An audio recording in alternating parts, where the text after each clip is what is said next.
रविवार शाम के 4 बजे से झांसी के गुमना बारा को रहने वालों एक 13 साल को लड़का गायब चल रहा है। वो घर से अचानक लापता हो गया है। इसके बाद जानकारी मिलत है कि वो भोपाल पहुंचो है, लेकिन फ़ोन पर वो मुंबई की बता रहा हो। तो अब उसकी चिंता पूरे परिवार वालों को सता रही है। हालांकि परिवार वाले पुलिस से मदद की गुहार लगा रहे हैं।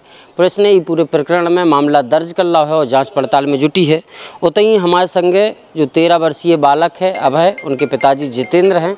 जितेंद्र बताएं कि पूरी काकचू जानकारी है और आप में से बहुत सारे लोग अगर ये खबर को देख रहे होंगे तो अभय की आप तस्वीर देखो। अगर आपके आसपास कहूँ अभय दिखाई दे तो इन्हें जितेंद्र जी को सूचना जरूर दे दियो। जितेंद्र जी कैसे का चलोगे, क्या बात हो गई थी? सर कुछ नहीं, 9 तारीख की बात थी। हम घर पे थे।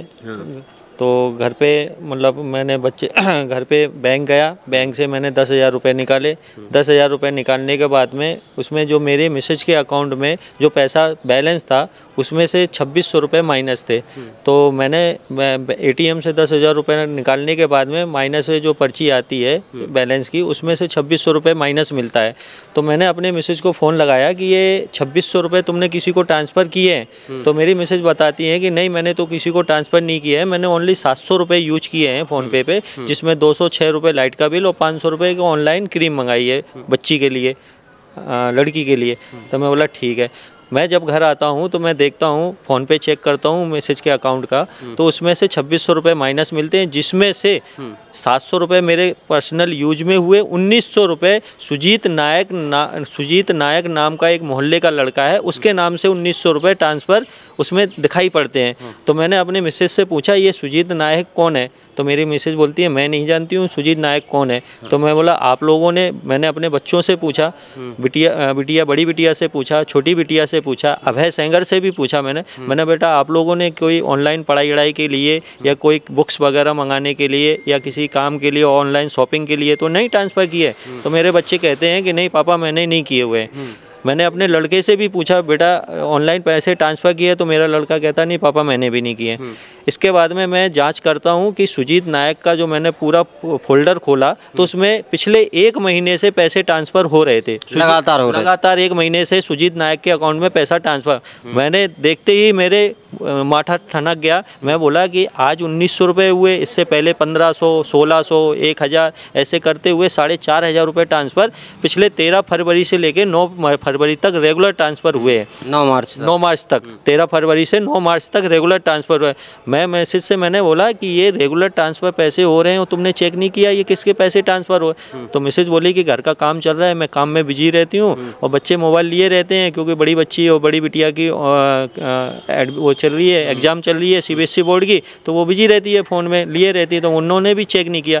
मैं सुजीत नायक के घर पे जाता हूँ। सुजीत नायक हमसे कहते हैं, हमने पूछा सुजीत नायक ये 3641 नंबर की जो ID बनी हुई है नंबर है, इस पर तुम फ़ोन पे अपना जनरेट किए हुए हैं और इस पर हमारे लड़के ने हमारे यहाँ से हमारे फ़ोन पे से तुम्हारे अकाउंट में 4,500 रुपये ट्रांसफ़र हुए हैं, ये क्या सच है? तो सुजीत नायक बोलता हाँ ये बात सच है कि आपके यहाँ से हमारे 4,500 रुपये ट्रांसफ़र। मैं बोला आपने किस वजह से मंगवाए? तो बोले हमने अपनी वजह से नहीं मंगाए, आपके लड़के ने ट्रांसफ़र किए हुए। तो मैंने अपने लड़के को बुलाया, मैं बोला आपने ये 4,500 रुपये, आज भी 1900 रुपये ट्रांसफ़र हुए। मैंने जब आपसे पूछा कि आपने ट्रांसफ़र किया, आपने मना कर दिया। फिर ये 4,500 रुपये रेगुलर ट्रांसफ़र 13 फरवरी से 9 मार्च तक होते हैं, ये किस वजह से ट्रांसफ़र किए? तो मेरा लड़का चुप रहा, कुछ नहीं बताया। तो मैंने उसको उसी टाइम पे थोड़ा सा डांटा और मैं अपने घर पे आ गया। मैं चूँकि एम्बुलेंस गाड़ी चलवाता हूँ, उसी टाइम मेरा एक कॉल आ गया लखनऊ जाने के लिए। तो मैं लखनऊ गाड़ी भिजवाने के लिए मेडिकल पे आ गया कि चलो पहले लखनऊ गाड़ी ये रवानगी कर दूँ, इसके बाद घर जाके मामले को पूरा समझेंगे कि क्या है क्या नहीं। और जब आप घर लौट कर पहुँचते हैं तो लड़का गायब हो जाता है। हम घर पहुँचते हैं 4 बजे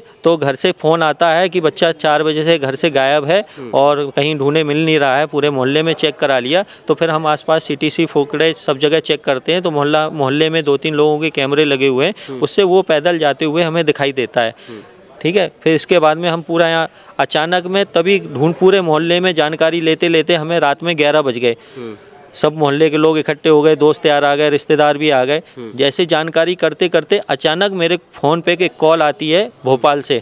ये मुझे जानकारी नहीं थी कि भोपाल का नंबर है। तो मेरा लड़का मुझसे बात करता है, वो कहता है कि अंकल आप कौन बोल रहे हैं? और मैं मुंबई स्टेशन आ गया हूँ और ठीक है। तो मैंने कहा बेटा मैं अंकल नहीं बोल रहा हूँ, मैं पापा बोल रहा हूँ, वो तुम मुंबई कैसे पहुँच गए हो और मुंबई किस लिए पहुंच गए बगैर बताए, और 4 बजे से गायब हो, 4 बजे से लेके 11 बजे के बीच में मुंबई पहुंच गए आप मेरी बात कराइए, किस नंबर से आप बात कर रहे हो और किसने तुम्हें फ़ोन लगा के दिया, मेरी बात कराइए। तो मैं जैसे ही ये शब्द कहता हूँ फ़ोन पे मेरी बात कराइए, फ़ोन कट हो जाता है। फ़ोन कट होने के बाद में मेरा उस बच्चे से कोई संपर्क नहीं होता है। फिर थोड़ी देर बाद में मैं कॉल लगाता हूँ, 2-3 बार ट्राई करता हूँ, फ़ोन लगता नहीं है। फिर मैं दूसरे फ़ोन से फ़ोन ट्राई करता हूँ तो लग जाता है।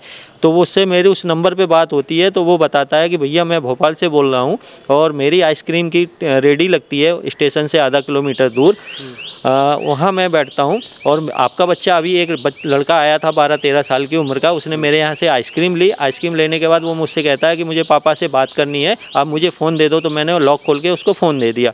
फ़ोन देने के बाद वो साइड में जाके बात करने लगता है। वो किससे करता है, क्या करता है, उसने मुझे ये नहीं बताया कि किससे करता है, और फ़ोन दे के चला गया वो। तो मैं उससे बोलता हूँ कि भोपाल में किस जगह है, तो उसने बताया कि 80 फुट रोड है जहाँ पे मेरी गाड़ी लगती है। तो मैंने तुरंत गाड़ी अपनी ली और हम 7-8 लोग गाड़ी में से भोपाल के लिए रवाना हो जाते हैं। रात में ही रवाना हो जाते हैं। सुबह मैं करीब 6 बजे भोपाल पहुँचता हूँ। जिस जगह की मुझे लोकेशन मिलती है उस एरिया को मैं पूरा तलाशता हूँ। 80 फुट वाले एरिया की रेडी वाले से संपर्क करता हूँ, तो वो मुझे बताता है भैया मैं घर पे हूँ और मेरी रेडी 1 बजे दोपहर में लगेगी, मैं दोपहर में आके 1 बजे मिलता हूँ। फिर जब तक मैंने सोचा कि चलो आसपास का एरिया पूरा ट्राई कर लेते हैं, तो वहाँ पे पूरा भोपाल स्टेशन पे मैंने पूरी छानबीन की और वहाँ जीआरपी वालों से संपर्क किया, आरपीएफ वालों से संपर्क किया, वहाँ के जो प्रबंधक हैं, भोपाल के स्टेशन प्रबंधक हैं, मैंने उनसे भी मुलाकात की। उनसे मैंने अनाउंसमेंट करवाया कि अगर इस नाम का कोई बच्चा अगर कहीं बैठा हुआ है या कोई किसी के संपर्क में है तो तुरंत उसको हमारे ऑफिस में लेके आइए या बाहर गेट पे उनके पिताजी इंतजार करें, ऐसा अनाउंसमेंट करवाया। जीआरपी वालों को मैंने पूरी घटना का क्रम बताया, आरपीएफ वालों को घटना का क्रम बताया, उन्होंने भी मेरी मदद की और उन्होंने फ़ोटो वगैरह और मेरी जो FIR कॉपी वगैरह सारी डिटेल लेके उनने भी जानकारी पूरी ली और उन्होंने भी ढूंढने का प्रयास किया साथ में हमारे, लेकिन अभी कहीं नज़र नहीं आता है। फिर मैंने वहाँ पे जो भोपाल में रेलवे का जो एक CTC कैमरा का केबिन था, उस केबिन में मुझे वहाँ के प्रबंधक लेके जाते हैं कि आप इसमें चेक करिए, शायद बच्चा आपका दिख जाए। तो वो वहाँ पे जब मैं CTC कैमरा चेक करता हूँ तो मेरा बच्चा वहाँ पे जाते हुए करीब 11:10 पे मुझे जाते हुए दिखाई देता है, 11:05 के समथिंग में, 11:10 और 5 के बीच में जाते हुए दिखता है स्टेशन से बाहर। करीब 10 मिनट बाद में जिस नंबर से मुझे कॉल आया था, मैं ट्राई करता हूं कि स्टेशन का निकलने का टाइम और उसका जिस नंबर से फ़ोन आया 10 मिनट का अंतर था, तो आधा किलोमीटर का उसने एरिया तय कर लिया होगा। इसके बाद में जिस 1 किलोमीटर का तय कर लिया होगा 10 मिनट में बच्चे ने। इसके बाद में जिस नंबर से फ़ोन आया था उसकी टाइमिंग 11:23 थी, तो 11:23 से और फिर मैंने कैमरे में चेक किया, वहाँ पे CTC कैमरे में चेक किया तो 11:33 पे बच्चा फिर से स्टेशन की ओर आता हुआ दिखाई देता है CTC फुटेज में। तो उस समय टाइमिंग भी 10 से 12 मिनट की थी कॉल डिटेल पाने के बाद में। तो मैंने देखा कि ये बच्चा फिर से स्टेशन की तरफ आया है, तो इसका मतलब वो स्टेशन पे आया है और उसने हो सकता है कहीं दूसरी कोई गाड़ी पकड़ ली। तो मैंने फिर से वहाँ पे ट्राई किया, काफ़ी ढूंढने की कोशिश की कि हो सकता है बच्चा कोई स्टेशन पे प्लेटफॉर्म पे कहीं बैठा हो, डर की वजह से नहीं गया हो। पूरा स्टेशन मैंने छान डाला कि बच्चा कहीं पर नज़र नहीं आया। जाते हुए आते हुए सिटी फुटेज में दिखता है बच्चा भोपाल में, इसके बाद में कोई संपर्क नहीं होता है, ना कोई जानकारी मिलती है। फिर आप वापस लौटे? फिर हम वापस आज सुबह हम 11 तारीख में वापसी झांसी आ जाते हैं। झांसी में भी हम अभी GRP में RPF में जाके आए, वहाँ पे उनको इस घटना का अवगत कराया कि बच्चा अगर झांसी रिटर्न आता है तो हमसे संपर्क करिएगा। तो वो उनको भी मैं पूरे घटनाक्रम की जानकारी दे के आए और नवाबाद थाने में भी मैंने पूरे प्रकरण की जानकारी दी थी। उन्होंने मुकदमा दर्ज भी कर लिया है और मुझे आश्वासन भी दिया है कि इस घटनाक्रम में अगर कोई भी शामिल होता है, या सुजीत नायक या आशुतोष सेंगर नाम का एक लड़का और है जिससे मतलब इस घटना के संबंध में ये दोनों लोगों के नाम आ रहे हैं लेन देन के मामले में, तो पुलिस ने आश्वासन दिया है कि हम इन दोनों के खिलाफ में कार्रवाई करेंगे अगर हमें सही जानकारी मिलने पर।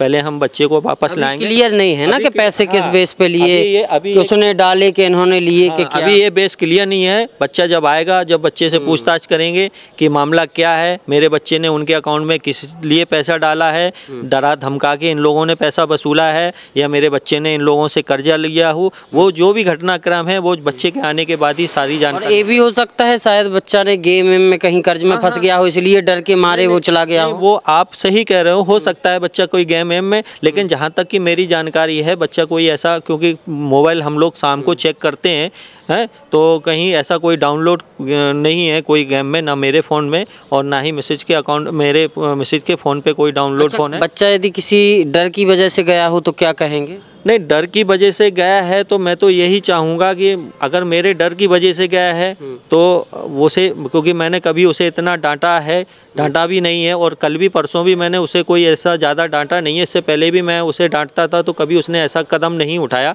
गुस्से के स्वभाव का था, घर पे मम्मी से खाना भी छोड़ देता था, बोलता भी नहीं था, आके सो जाता था अगर गुस्सा उसे समझ में आया। कभी ऐसी घटना उसने नहीं की है। पता नहीं उसके मन में परसों का 9 तारीख को क्या भय बढ़ा हुआ है कि पापा को ये जानकारी लग गई है कि मैंने पैसे अकाउंट में ट्रांसफ़र किए, उस डर की वजह से बच्चा चला गया है, या सुजीत नायक या ये दूसरा लड़का है, इसके डर की वजह से ये लोग टॉर्चर कर रहे हैं कि मेरे पैसे चाहिए या मेरे पैसे और ला के दो। जो भी है घटनाक्रम की जानकारी वो तो बच्चा आने के बाद ही जानकारी होगी कि मामला क्या है क्या नहीं, और पुलिस मामले की जानकारी तय करे और छानबीन करे जिससे हमें न्याय मिल सके और सही पता करे कि बच्चे कहाँ हैं क्या है, और सही कुशल और सलामत बच्चे को ला कर दें। पुलिस से बस हमें यही चाहिए। ये जितेंद्र सिंह सेंगर जी थे, ये गुमनाबारा में रहते हैं झांसी के।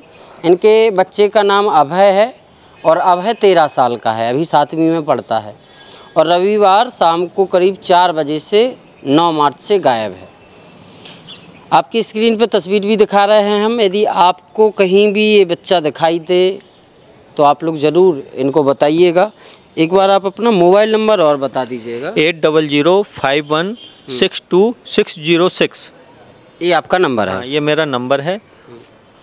तो ये इनका नंबर है। यदि आपको कहीं भी जानकारी लगती है तो ज़रूर बताइएगा और इस खबर को शेयर करके सेंगर साहब का सपोर्ट ज़रूर कीजिएगा। बहुत बहुत धन्यवाद।